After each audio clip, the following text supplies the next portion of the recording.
Yasi Pressman ni-reveal na ang kanyang next dream at mga plan na sinang-ayunan naman ng mga netizens. Bagamat umaapaw na ang mga blessings na natanggap ng aktres at Rolling in It host na si Yasi Pressman. Ayon sa aktres na miss niya ang traveling dahil sa pandemic. Dahil nga medyo okay na ngayon, gusto ng aktres na mag-relax ng 1 week or 2 weeks. At inamin naman ng dalaga na ginawa niya talaga ito at naghanap ng time. Dahil ayon sa kanya, too much na yata ang gusto niyang mangyari at gusto niyang magkaroon ng break. Para pagbalik na aktres mula bakasyon ay ready na ulit na dire-diretso.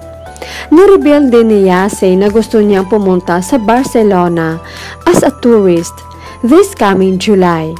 Saan na aktres, first time niyang i-explore ang Europe na hindi dahil sa work.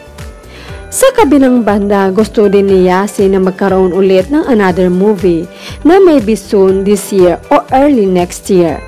At overwhelmed din ang